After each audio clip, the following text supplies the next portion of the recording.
so Southern, I'm even kin to myself. When your grandmother's your aunt, when your grandmother's your aunt, you don't know how to introduce her. You don't know what to say.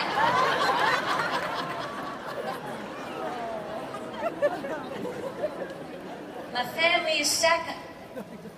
My family's second. I mean, how could you enjoy success at the loss of your family? And mamas and daddies, let me tell you something. You do this business because it raises their confidence and self-esteem when their parents are successful.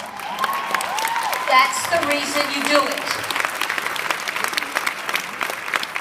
I wanted my boys to say, that's my mama up there. She was raised in poverty. She didn't have a bathroom growing up. She was told she had learning disabilities, not to go to college, but she managed to graduate in 3 years with honors, received a BS degree, which she's been demonstrating now for about 30 minutes. Worked 2 and 3 part-time jobs just to make it. That's my mama up there. I got to make something out of myself. Because I say to my boys, you're a Davenport. Davenports don't do those things. Davenports do these things. Davenports try to help people. Your mama was a social worker. She was a teacher. She did a lot of things, and with a servant's heart. Lead with a servant's heart. You know, take your bib off and put your apron on in this business. So my family's second. My career is third, and I have a good time. People say, how do you keep your passion for this business? It was such a nice introduction that James did. How do I keep my passion for this business? How dare you not have passion for this business? How dare you live with yourself and say, oh, it's for somebody else, but not me. I don't deserve that. I made a mistake back in 1978. How many's ever made a mistake? Okay, I want you, when you get to your hotel room, I want you to go over to the commode. And by the way, don't ever leave a hotel room without tipping the maid, the housekeeping. Don't ever let me hear, because I do a room check. You have no idea when housekeeping is running down the hallway behind you and you're in New York City, it's at Christmas time, and you left sort of a generous tip. Ma'am, did you mean to leave this? Well, yeah. Ma'am, this is the Christmas for my kids now. Except for the grace of God, you'd be changing those sheets instead of sleeping on them tonight. So don't let me hear you.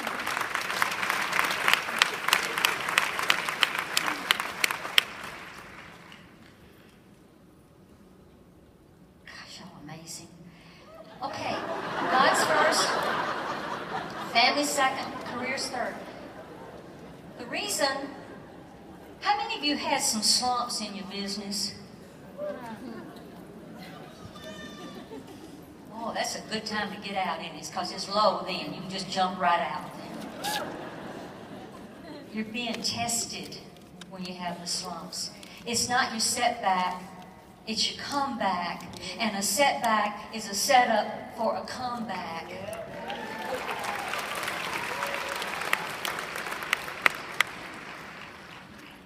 I have passion for what I do because I put my whole self into it. If you're not getting much out of it, then you're not putting enough into it. I don't mean to fuss at you. I didn't fly, 2,500 miles just to rag on you. But I'm just telling you, I know. If you're not getting much out of it, you're not putting much into it. It's up to you. 3% want it. Everybody else is wondering what they're doing. And you have this wonderful, you have a connect the dots. You have a cookie cutter plan. You have the tools that you need to build this business. How are you going to face yourself? I love you, diamonds. Give yourself a hug for me. All right? I love you all. Go back to your seat now.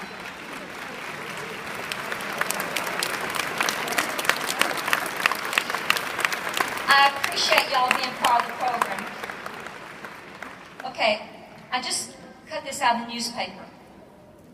This was a man that was found alive by his children after he was in a wreck in California over the side of the mountain. Authorities had given up. They're doing a movie about this, by the way. Authorities had given up, but his 4 kids never gave up. They drove up and down the highway yelling for their dad. And finally one of them heard, help, help. They went down and found their father, saved his life. They found another car down there, by the way, that they had not found him. He had been in the bottom of that ravine for about 3 weeks. His kids gave up. They didn't know where to find him. He was 50 miles from home, older man, about 88. But these kids found their daddy. You know why this article is important to me, and I saved it? How many of you have given up on people that could do this business and do it well because they said no?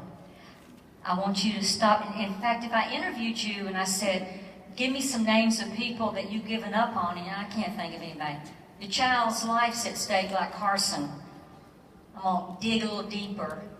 What if you had to save your child's life? Could you think of somebody?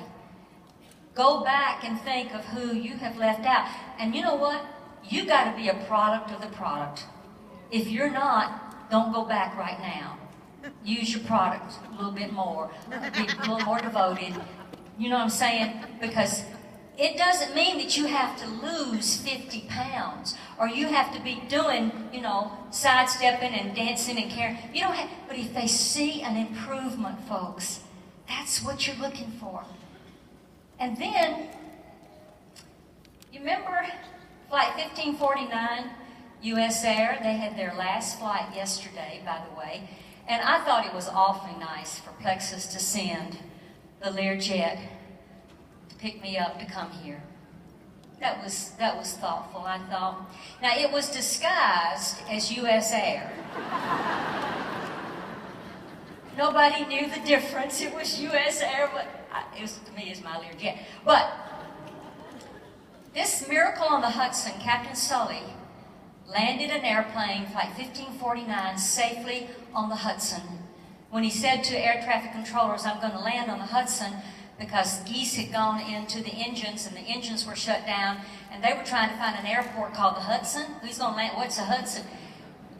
The last words that Captain Sully said before he safely landed that airplane, he said, brace for impact. Brace for impact to the passengers and the crew, of course. Brace for impact. I say it a little different. I paraphrase it. I say to all of you today, there's about 3,000 people in this room.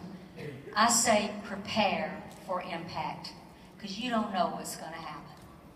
I didn't know that my sister, who got married at 14 and didn't finish the 9th grade, I didn't know her husband was going to have open heart surgery twice, and she was making $97 a week at JCPenney's. I didn't know that she was going to need an opportunity to fend for herself. I didn't know my brother, who was a burly sergeant on the police force, he was voted Athlete of the Year for the state of Tennessee. He broke all records in the 440 event. I didn't know my brother was going to get cancer and need extra help in order to get the best medical treatment. I'll tell you what my brother told me one time as a runner. He broke his own record. My brother only weighed 116 pounds. They called him Rabbit because he was so fast in the 440 event, yet he was small. And I said, Ray, how'd you break your own record? Because I want all of you today to look at the idea of breaking your own record. I said, did you eat better? Did you sleep better? What was it? This is what he said. He said, first of all, Rita, don't ever look back.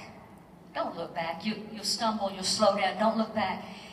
And he said, I paced myself with the fastest runners in the state of Tennessee.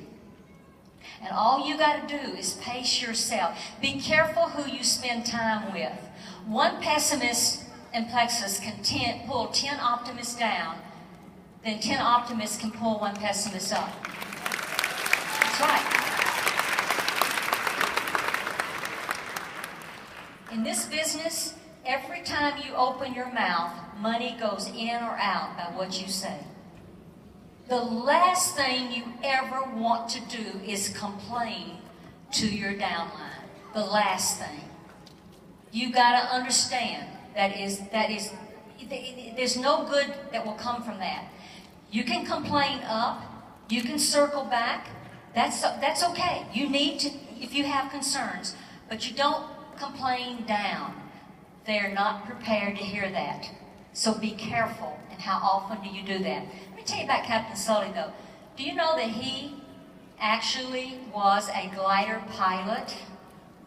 Do you know that he had prepared for a time like this because Captain Sully taught air traffic safety? Everything that you're learning here today, you'll be able to use it. And the one idea, I want to give each one of you a $14 million gift before you leave here today. How many would like that? Last night was the opening of a play here in Washington called At Wit's End by Irma Bombeck.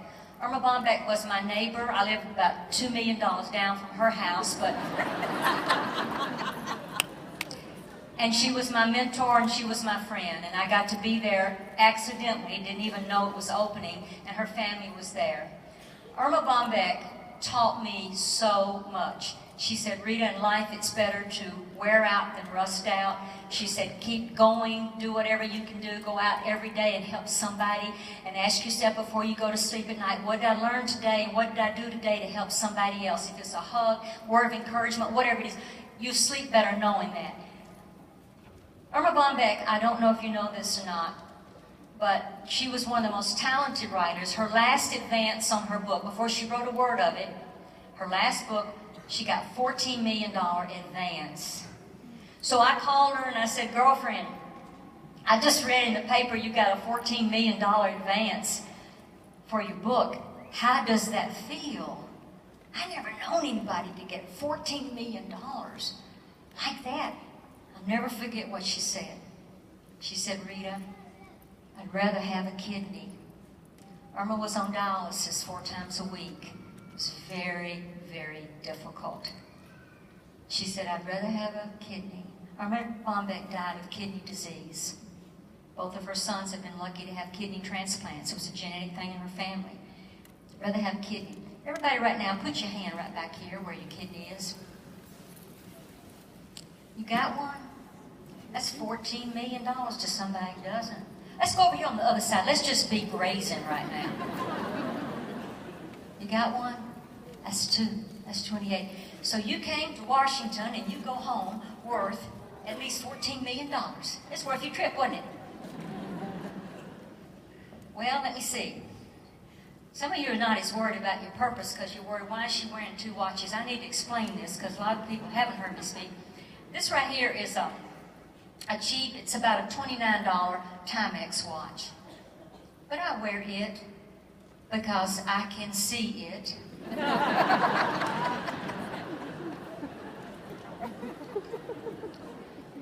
Now this right here is about a $39,000 Rolex.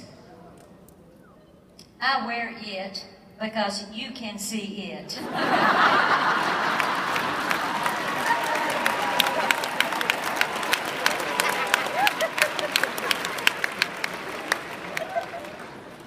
I don't need a Rolex watch to feel good about myself, but when some of you hear me and my accent, you might think I just fell off a turnip truck right here in Washington, D.C. But then you see the watch and you say, you know, I'm going to listen up. She might have done something right. Sometimes you got that watch on. Look at that watch she's sporting off there. And this right here, this little diamond tennis bracelet, this was my birthday surprise. It surprised my husband when I bought it.